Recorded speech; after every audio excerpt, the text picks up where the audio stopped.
I don't know what gets me more pumped up. Seeing Mariano Rivera videos of some of his best games ever, or the song, the combination of the two. What a perfect combination, right, Jason? Oh, it's the best. Awesome. It's the best. Awesome. A couple of reminders. Again, we're raising money today for some local charities. We will be posting that link in just a second for the Eventbrite you can use to donate. Also, I heard from Brandon Steiner a little bit ago that we will be auctioning off. I've never done this before, so we'll see how it goes. We will be auctioning off an autographed Mariano Rivera jersey during this call. So if you're interested in bidding on that, just put it in the chat box. Your bid is starting at $500. Just put your bid in there, and we'll bid on that throughout the call, and all that money will go to these charities we are supporting. And one last thing, folks asked about Cashman's view on whether baseball is opening. Scroll up in the chat. There was just an article posted in a New York paper on his opinion on that. It was posted just a few minutes ago. So without further ado, Mariano Rivera, great to have you here. I got a chance to meet you when we were up there with Maps Coaching at Recharge a few years ago. I have your signed picture in my office. So Mariano, meet Jason and Jim. They're going to be running with the interview today. So great to have you here, Mariano. Thanks for joining us. Hey, Jim. Pleasure to meet you, Mariano. Thank you for having me, man. Appreciate it. That's a great thing that you guys are doing, man.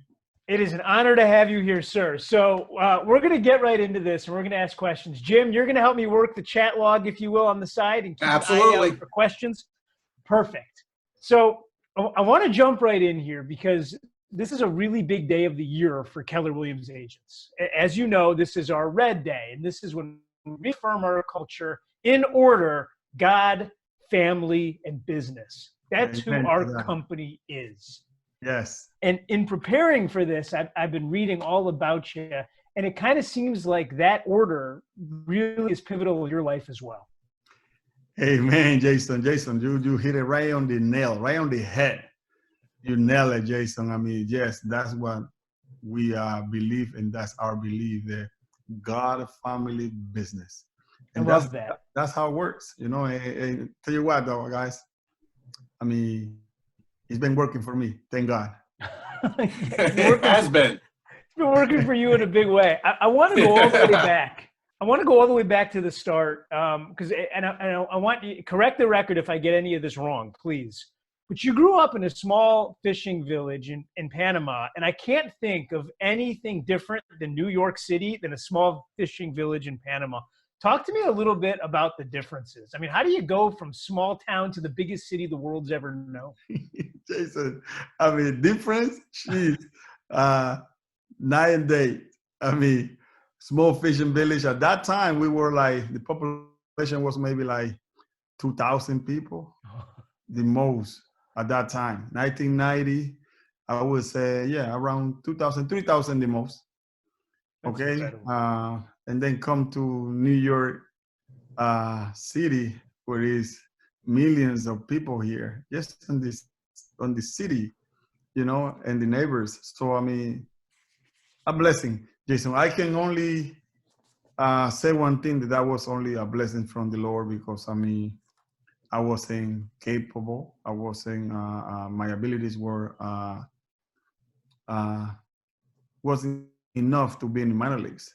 You know, but the Lord opened the door for me to come all the way from a small fishing village to the Big Apple, you know, and not only that, but establish myself as a player, as a individual here, you know, living in here, and God is good, man. So it's day and night, Jason, day and night.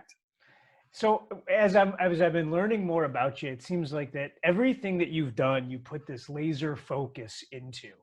And I'd like to talk a little bit about focus and the way that you actually prepare for these things, because everywhere and everyone that I spoke to said that you were always prepared, not just for the event, but also the players that you were going to be facing. Can you talk a little bit about how preparation plays into success? Yes, Jason. I mean, preparation, I believe, is in everything. You know, I mean, physically, you have to be ready. I mean, you are a professional player. You're a team where you're supposed to do your due diligence and do what you're supposed to do.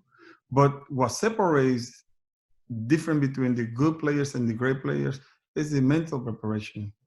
I was able to do that right because I was consistent. I will have discipline on that and being able to have that routine over and over, the same thing over and over and over. So I got it to a pat.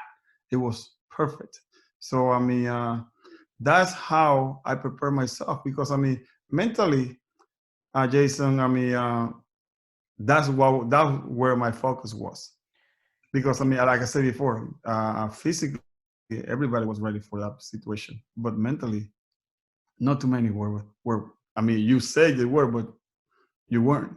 Can you walk me through a little bit getting mentally tough and mentally preparing? What are some of these steps? Because everyone on this call, we wake up every day and we're trying to go hard and we're trying to win in our sport, which is real estate.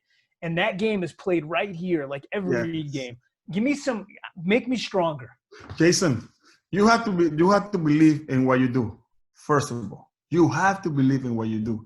You are good in what you did and what you do. So for being good to be great, that's something that you have to do daily, Jason. Okay, in the routines, you're gonna make mistakes where you learn from that mistake.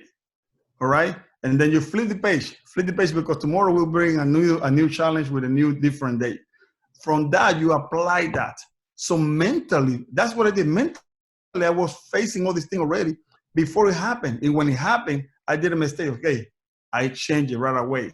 So it wasn't like rocket scientific or things that I was doing different than the rest. I was doing just the repetition, the routines, the things that made me better was I fell on this. Okay, what I have to do for me not to fail on this. Yeah. And if I fail, there wasn't something that I did wrong. There's just sometimes they beat you up. You know what I mean? 100%, but 19 seasons, there had to be days. You spent 3 years on a fishing boat. There had to be days when you didn't want to wake up and go. On those days, what got you out of bed? Love, and passion. Love for the game and passion for what I did. You did right, Jason. You said something very, very important. There were days that I want to get up.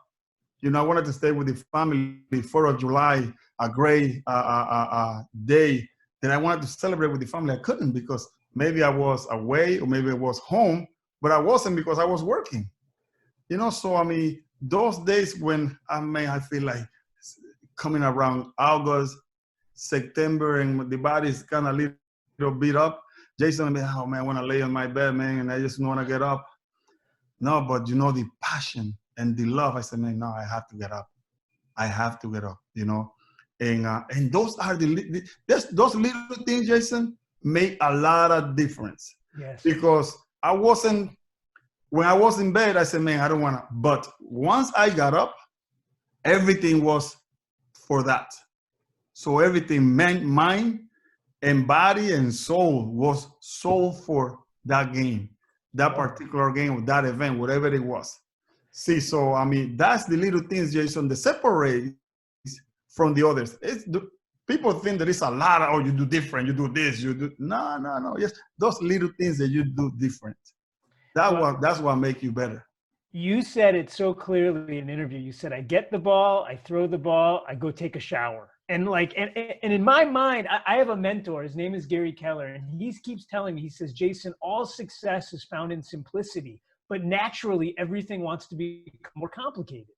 And I love that quote that you said. I get the ball, I throw the ball, I take a shower. I said yes, on simplicity. And that mentor of yours is right. It's simplicity. Again, people think that you have to do such a different, dramatic thing for being prepared mentally. No, it's just those little things that you do better than the rest. Those little things.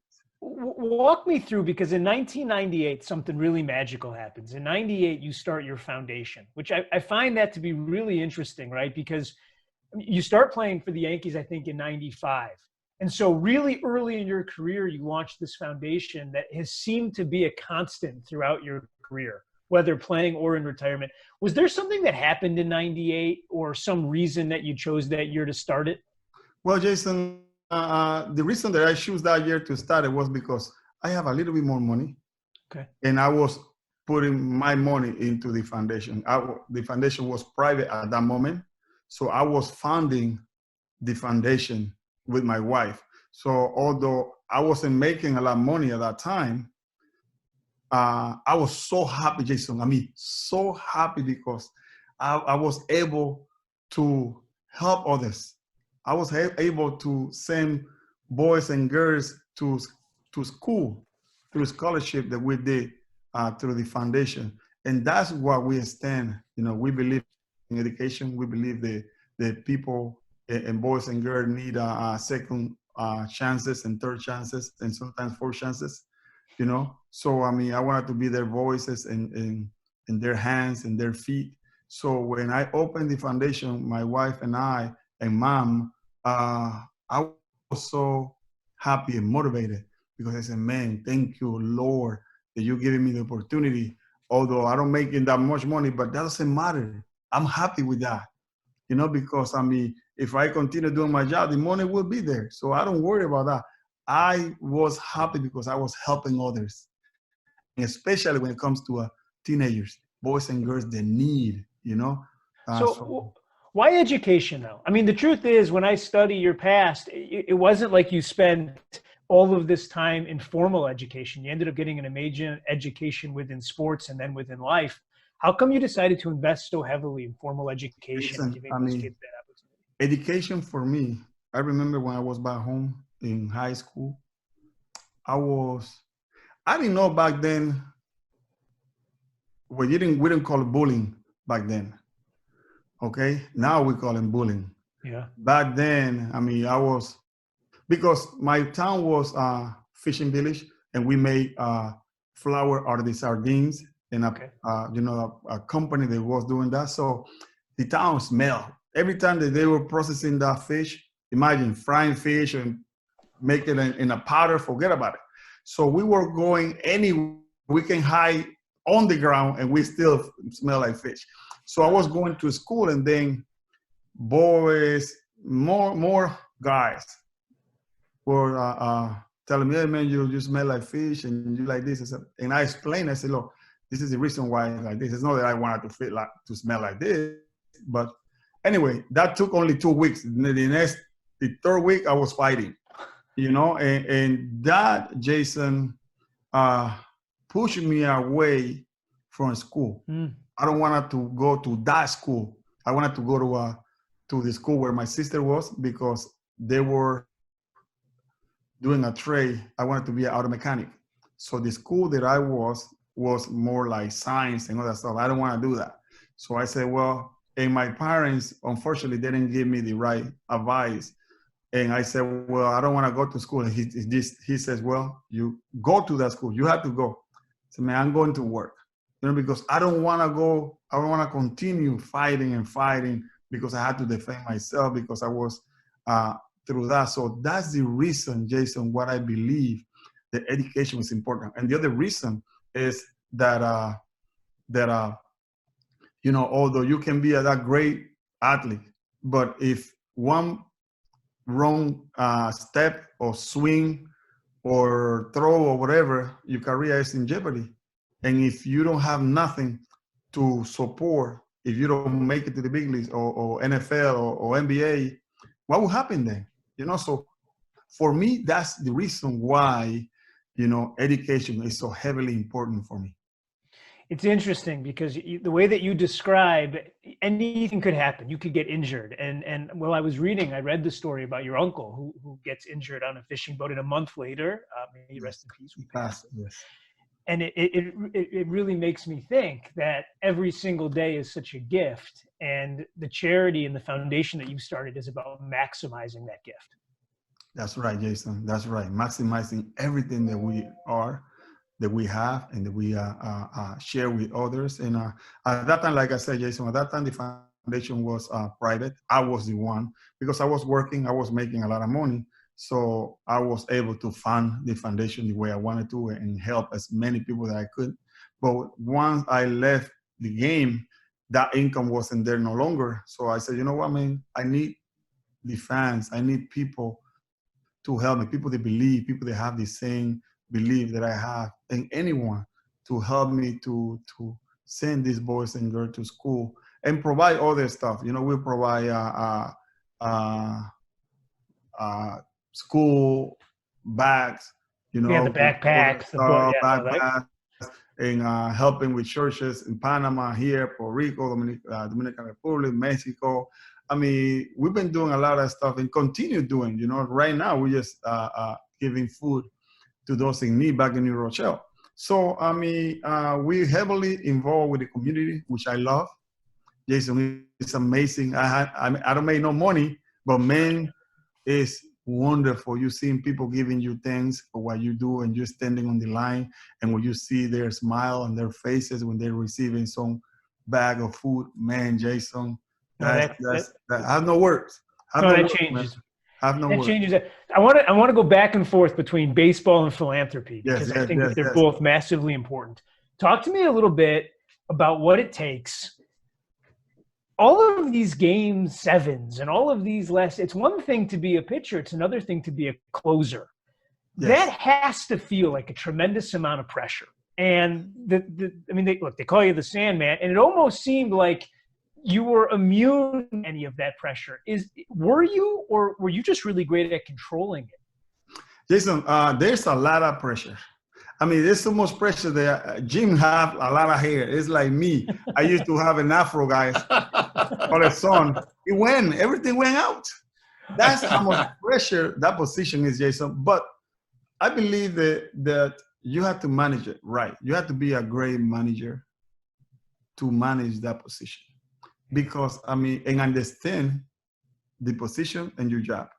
I understood that I'm going to win, and sometimes I'm going to lose.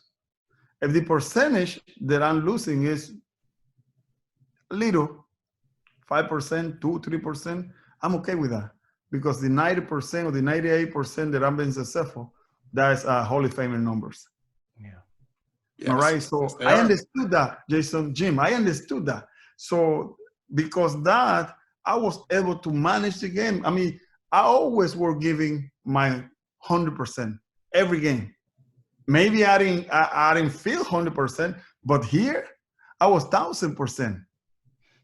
You see, so those are there were days, Jason, when I didn't have nothing. I mean, nothing. But just your reputation speak by yourself. You know, Jason, what a great guy. You know, Jim, what a great guy. I mean, you know, these guys are legit. These guys, you have a reputation. Yeah. You see, so I created such a reputation that sometimes I didn't have that, but my reputation was able, thank God, do my job for me. You know? So one of the reputations you have is, I mean, look, you're deadly with a couple of these pitches. Talk to me about this cutter, this four-seam fastball thing with pressure on the. Why does this thing cut towards the inside of a left-handed bat? What makes this thing so dangerous, this cutter? This is the number one question in the comments right now. The comments are lighting up with everyone want to hear about the cutter, how you develop. I didn't even see that. I just know I got to be honest, I watched 4 hours worth of you throwing the same pitch. And I'm not a baseball. I'm a neophyte. I don't know the sport so well. I just saw that no one could hit the darn thing.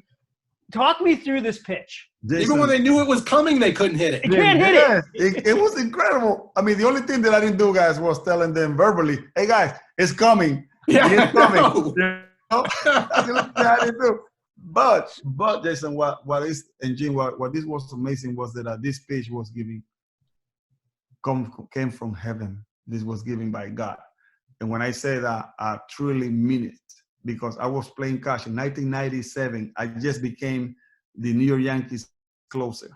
Early May, I was throwing Ramiro Mendoza. All of a sudden, the ball started moving, guys, and I was trying to control this ball from moving. All of a sudden, the ball never stopped moving since that moment. And I was petrified, guys, petrified. You have no idea. Petrified. I said, oh my God, I just become the closer for the New York Yankees, and I don't know where this ball is going. Anyway, I was throwing. Gerard is telling me, hey, throw the ball straight. I said, yo, man, you better catch it because I don't know where it's going. You know, so from that moment, I started just trusting. I said, well, if the Lord gave me this for some reason, I just trusted, and to the point that I was able to use it to put some speed, to take some speed to make it bigger or to make it shorter. And then I learned to throw it away and also in, up and down. So, I mean, I was able to manage. I really mastered that pitch. Yeah. See, I was beyond, it was like mastering something. So talk me through this idea of mastering, because, you know, the casual observer might think that you show up on game day and they kind of forget about practice. How many hours, how many times do you throw that ball before you felt like a master? Well, Jason, imagine that I pitched 17 years as a closer. You said 17 years as a closer, I threw maybe a few thousand pitches. It's just so wild. You know? And again, that was something that I was doing over and over, Jason. 99.9% of my pitches were cutters.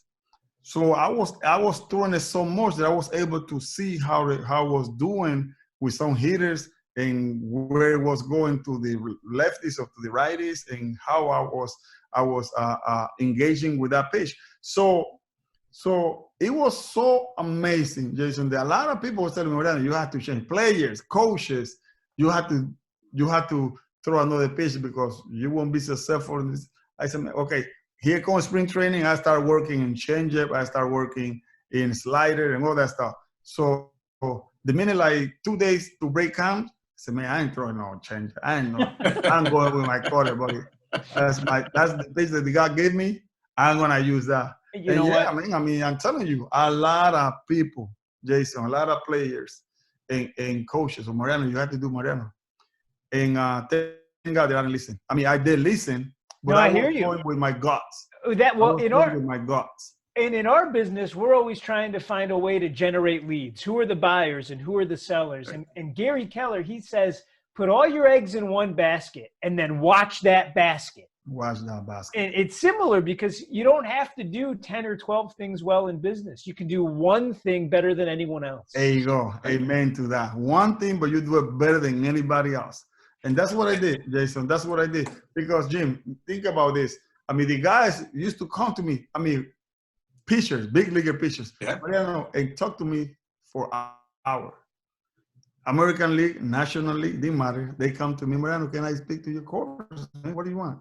Oh, can you tell me this and how you approach the hitters in situations tough like this? Man, just trust your abilities.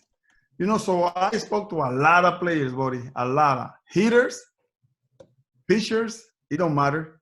And I always give him the advice too. So I wasn't afraid to say, oh man, I'm gonna give my secret away. No, man, this is the way I do it, and good luck. Was there a hitter out there? And if the answer is no, that's okay.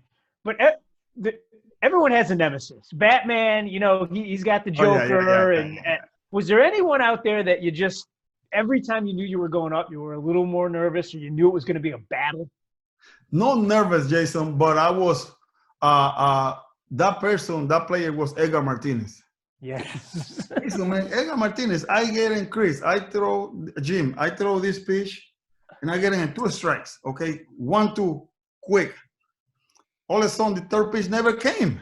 I mean, I couldn't get him out. I'm like, come on, man, what I had to do to get you out? You know, later in my career, I started throwing the sinker, and I was able to get him out that way. So even though I got him out late, he was so far ahead of me. You know, I told him, I said, hey, Edgar, you have to take me to dinner because for me, you in the Hall of Fame now. Because the numbers that you got against me. I was talking to David Wells, and he had so many great things to say about the time that he spent with you. And he just said that you were one of the greatest humans. When you look back on your career, you were around so many great players, and I know you made so many great friends. I'm interested though in who the inspirations were. Who were you watching when you were coming up, whether it's baseball or any other sport, and that person drove you and inspired you? Baseball, Jason, I was blessed, although my inspiration was Pelé. Okay. I wanted to be a soccer player. Forget about baseball. Baseball, I did play and I love it, but it wasn't like football. Football was something special. So soccer. So, but then when I came to the big leagues, guys, I was next to Don Mattingly. Yeah. And I saw that man day in and day out work hard. You know, sometimes he had problems with his eyes, his back, his lower back, but the man was there. You know, Randy Johnson was pitching, the man was in the lineup. Other lefties didn't want no part of the guy, he was there. You know, so I learned so much from him, David Cone, Paul O'Neill, Steve Howe. You guys remember Steve Howe? Yeah, absolutely. Lefty. You know, although Steve Howe has a lot of problems, he was good to me, man. He took me under his wing and he did great for me. And I saw those guys, although they didn't talk too much to us, but we learned by samples. I sit in my corner. I didn't open my mouth. I was like a fly on the corner, hiding on the corner, you know, and doing my business, watching how they conduct themselves. And I learned that, guys. I learned that don't matter what it is, you have to walk the extra mile. Yeah. You have to do whatever it takes to bring victories to the team. And man, I was blessed because you mentioned and you said that I played with so many great players. Yes, I was blessed to play with so many players that I learned. You know, I mean, I remember when Dwight Gooden throw his no-hitter. Dwight Gooden he didn't have nothing. He was battling. David Wells, perfect game. He was drunk as hell. Yeah. David Cone. You know, I mean, so those guys, I was so blessed to play with the New York Yankees in the era that they have players. Yeah, no, and it's a different game today than it was, and there's always different personalities, and you defined an entire generation of players. And one of the things that I'm always looking for in my industry, and I think all of us are, is when you're celebrated by your peers. And when I read this, Jim, I may have this wrong, by the way, just so you know, Jim heads up the research department for all of Keller Williams in the world. Really well-researched guy. Is this right here? That it's not just the Hall of Fame class of 2019, but it's unanimous. Only ever. I mean, like you take Babe Ruth, ever, right, Jim? Ever. Nope, no one else ever did it. My gosh, man. I mean, there's no higher honor in my mind than that. Can you talk, when you found that out, what goes through your mind that day? Yeah, I don't know if you guys saw the video. We were in my house. We were here.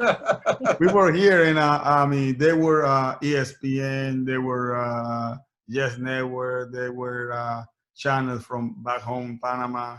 I said, no, man, I want to keep this moment the same way that I always kept myself. You know, this is for my family, this is for us, and I appreciate that. You know, don't take this the wrong way. You know, but this is just the family. This is a moment where the family have to enjoy, and I don't want to see cameras going around. But although we invite a boy that was doing his test for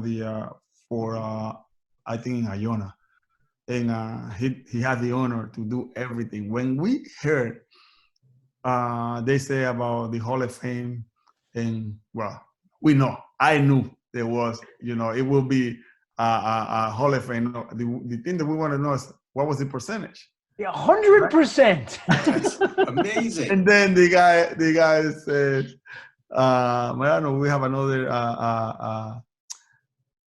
news that you were the first one to. When we heard the word first one, we erupt. This house erupt of joy, and it's amazing, man. I mean, guys, I love the game of baseball. I respect the game of baseball. I play it with dignity. I play the game with love. Absolutely. With passion, Jim. And I think that God reward me, the game reward me for the type of player that I was.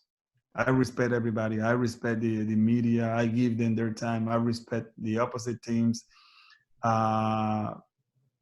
the whole 9 yards, and it was a privilege, man. It was a privilege, guys, to compete, to give my best for the New York Yankees and the New York Yankee fans, but also for baseball.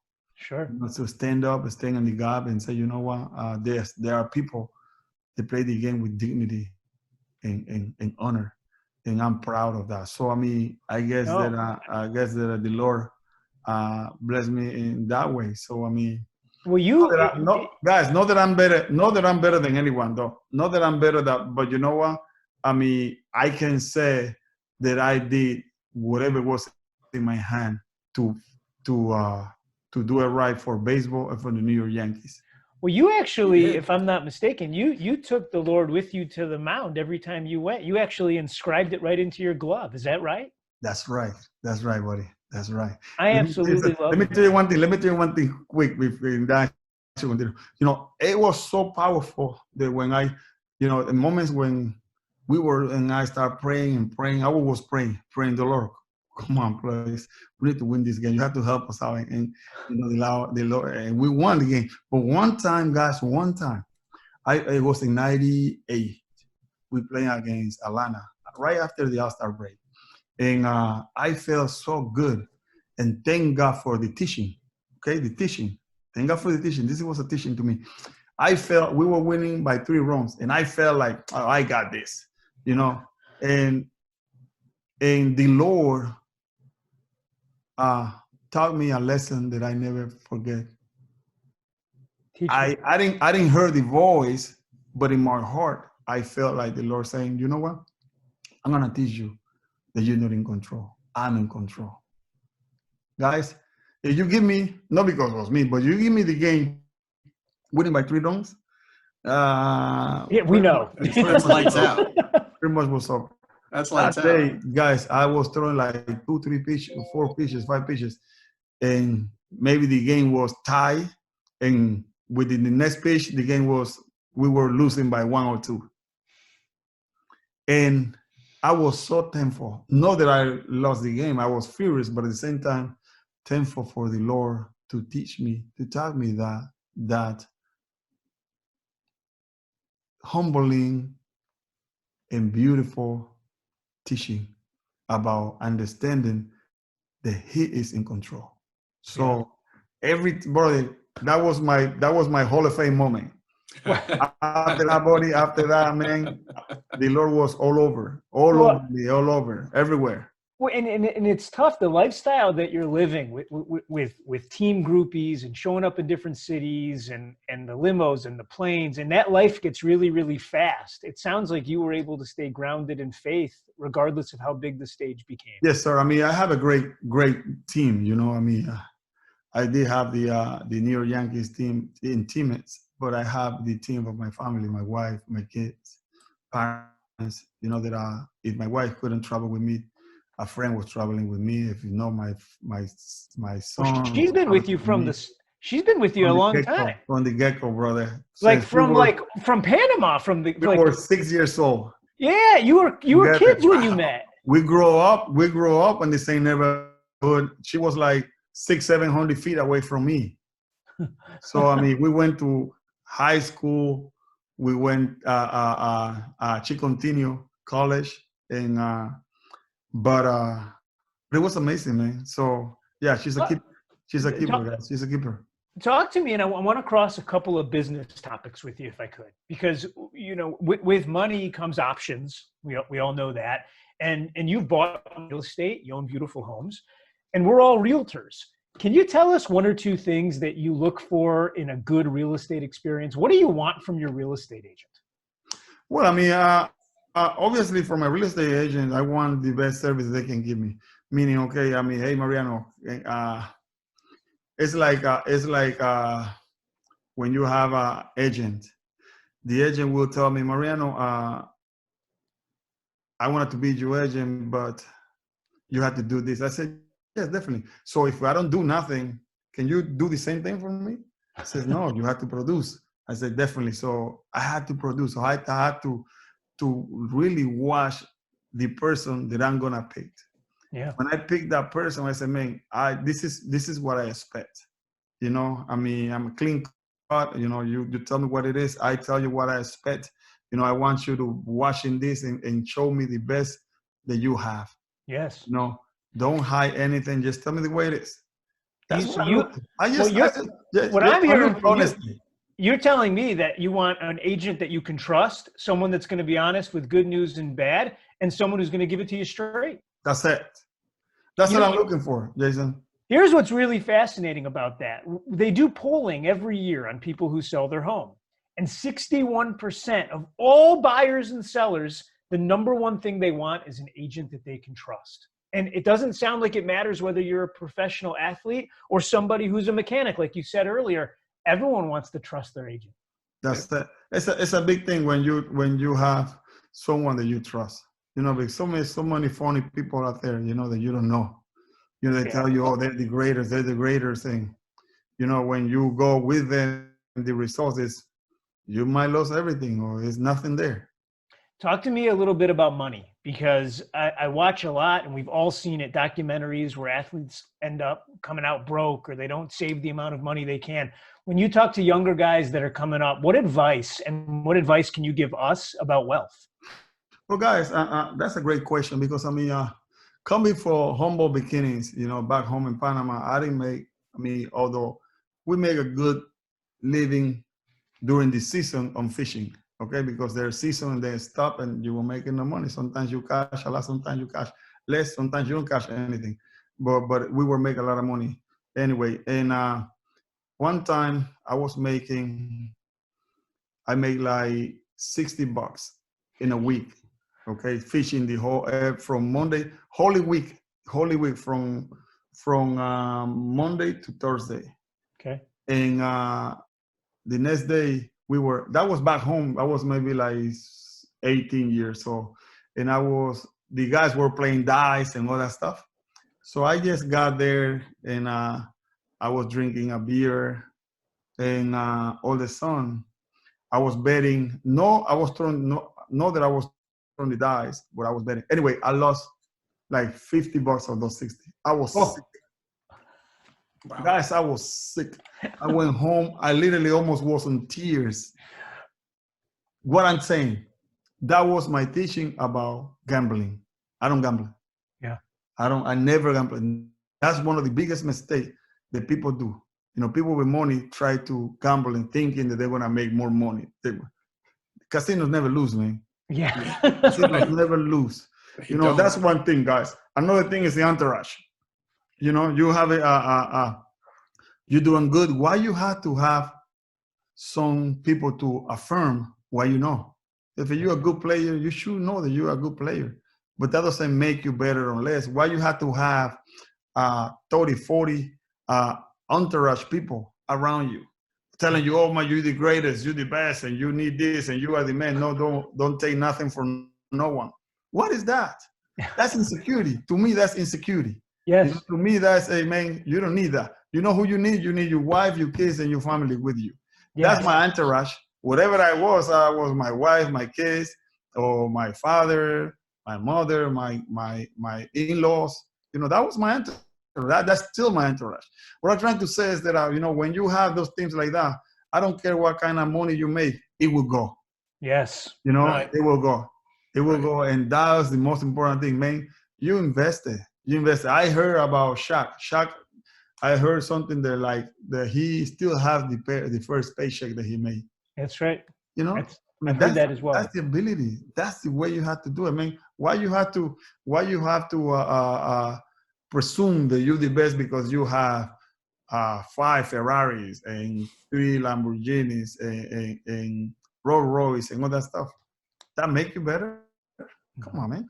100%. So that's the type of player that I am, man. The type of people that I am, it doesn't take much for me to be happy. Jason, I came from a small fishing village, Jim. No money, broke. My parents have no money, but they gave me a good lesson, a good teaching. And baseball was a great school that I didn't finish. I finished, and I graduated, guys, in baseball. Gosh, man, I love the story, Jim. We're coming down to it, and I'm going to give final thoughts. I have a few, and then I want to get a few. You had a burning question, Jim, that we didn't ask or that you saw? Yeah, there's one thing I want to talk to you, Mariano, and that's, the way that you were able to stay flexible in your career. So, the closer is a traditional role. But I can remember so many times Joe Torre bringing you in the 8th inning, a couple times in the 7th inning when he needed you. There was never any drama about it. He needed his best pitcher. You came in and did it. How did you keep, even though that wasn't the traditional role of the closer and, it puts your stats at risk, how did you keep yourself flexible for that? Jim, I understood the game. I understood the way Joe Torre managed, and he gave me the opportunity to pitch. And I just believed in him and believed in the ability that the Lord has given me. And every time that he asked, Mariano, are you ready? I said, man, I was born ready. So you don't have to ask me that, man, because, you know that I will be ready in any situation. And that's what it was. The Joe Torre managed like that. And especially, think about it. If you have a player like Derek Jeter, and you don't want to play him because he's a little limping on the neck and on the leg, and say, come on, man, you be in there. I don't care how you be in there because you come up in the 9th inning and I need you bad in there. The same thing with the closer. He has his best player. I say, well, man, I need you, buddy. I need you to close the game in the 7th or in the 8th. Right. Not in the 9th. I need you to and close it worked. now. And that's what it was. So I never second guess myself, never asked Joe, why are you doing this? I always play around. I say, Joe, man, you call my career at least 2 years.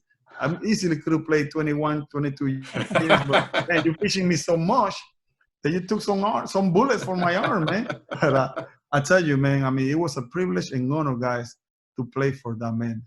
Guys, what he allowed me to do, Jim, Jason, he allowed me to make mistakes.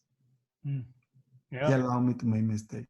That's real leadership. How good can you be? How good can you be if you don't know how far you can go?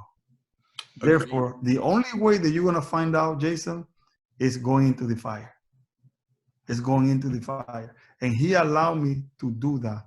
That's why I was able to do things different, because that man trusted me. I absolutely love that message. And we say it all the time, that it's moments like this when people are afraid, and we know we're all dealing with this virus, and not everybody can be New York strong. So all of you out there, thank you, because you carry the entire country on your backs, and we are grateful. And we also know that real estate agents run towards the fire, because in our own way, we're first responders too, when we call people and talk to them about their finances and help them sell, not just in good times, but in all times. Yes. And I want to close this out, and I got one final question, and then I'm going to throw it back to Michael.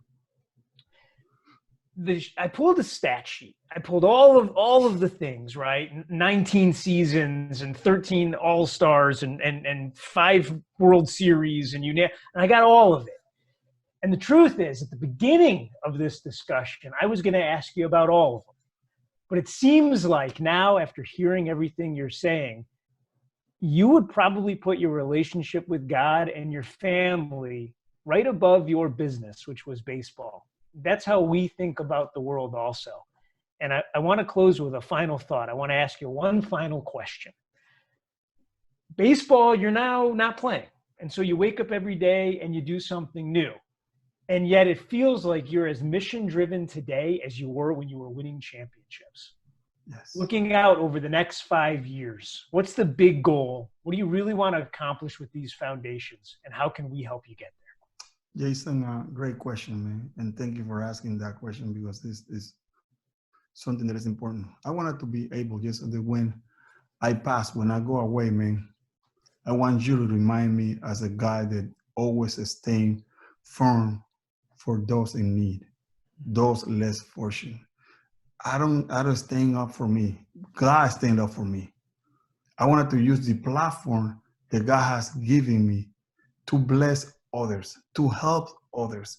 I'm in the process, guys, to build a learning center. Why a learning center? You know what? Because, there are so many boys and girls that after school, they're supposed to go to school. They're supposed to go home. But because the mother, or sometimes just, because the father and mother have been working, or sometimes just a mother, father is nowhere to be found. They working, so no one home. These kids found their problems in the streets. Yeah. So I wanted to do something. Something happened in New Rochelle about 2-3 years ago that I was so upset because I was saying, where was I? You know, why we allow these things to happen? You know, a group of boys and girls came from New Rochelle High School. They got to Dunkin' Donuts in New Rochelle, and a fight broke out. One of the girls got stabbed somehow, some reason, and she died. You know, there we lost a life. And then the other girl that stabbed her, she go to jail. You know, she was sentenced to maybe, I believe it was 12 or 14, 15 years. 2 lives lost. Wow. That's another life, guys. That's another life. And I was furious because, I mean, I said, come on, man, where were you guys? What are you doing? You know, you need to do more. And that's the reason why I'm trying to build this learning center, guys. And it's going to happen. Yes. It's going to happen. When you guys help, with a lot of people help, with the world helping, it's going to happen because I want those boys and girls to come to a place where I know they're safe, where I know they can get help. While the parents are working, they can be in an environment that is safe for them. That's what matters to me, Jason. It's not about me. God has taken care of me already. He has done a lot, enough for me. I wanted to do everything that is within my power, Jason, to help others. Well, to help those boys, Jason. I mean, you know why, Jason, Jim? Michael, they point fingers at me and telling me I wasn't good enough to accomplish anything. That's hurtful. You don't say that to people, especially to a boy or a girl. You won't say that because that's more than to their life. You know, I was one of those boys that people were telling me I wasn't good enough to accomplish anything. And I'm so thankful to my God that he opens the door and allow me to accomplish what we did together. That is what I wanted to be. When Mariano Rivera's gone, buddy, I want to hear, man, that guy was standing from the less fortunate. It's the greatest thing I've heard. And you know what? We're going to do it with you. This isn't going to be the end of this conversation. It's going to be the end of the beginning. And we are going to do our part. And I'll tell you this. There's times in life where money and power and position find the right people. And you know it's gotten there because they end up helping so many more. And in this case, on behalf of all of Keller Williams, thank you for your mission. We're going to be with you every step of the way. Michael, I'm going to throw it back to you. Thank you, guys. Thank you, Mariano. Michael, you're on mute, sir. I'm new at this. Mariano, you are an inspiration. I mean, watching you on the mound is one thing, but hearing you speak, and again, I got to hear Brandon interview you a few years ago when you were filling the cargo containers. You know, yes. I mean, watching what you do for the world and for children is absolutely amazing. So thank you, Jason, thank you, Jim, for being here. Just so you know, Mariano, Brandon said we were allowed to auction off a personalized jersey of yours signed by you. Yes. You might be amazed to hear the top bid went to $2,850. Yeah. $2,850. And wow. So thank you for that. And actually, when Brandon heard that, he actually texted me and said, hey, the person that lost, which was Sherry Pollock, if she wants to match that bid, he's going to convince you to sign 2. There you go. That way we could actually donate a total of $5,700 to charity for this 40. Fantastic. More than that, because I think Jason Abrams is matching it. So I think we're I think that brings it up to about $7,000 raised in this 45 minutes. So Mariano, thank you. God bless you. We appreciate you. We are going to take a snap of the chat box so you can see all the inspirational things people said about you, and we're going to send it over to you so you have that. But thank you. Thank you. Thank you very much, brother. Thank you. Thank you, guys. Thank you. I appreciate everyone on the call. Another shout out to Rich Amato, Brendan Steiner, and Mike Cave, who made this all happen. Thank you, everyone, for your generosity. Thank you for giving back to Red Day. Thank you for helping our people. We appreciate you. We love you. God bless, and take care of your families.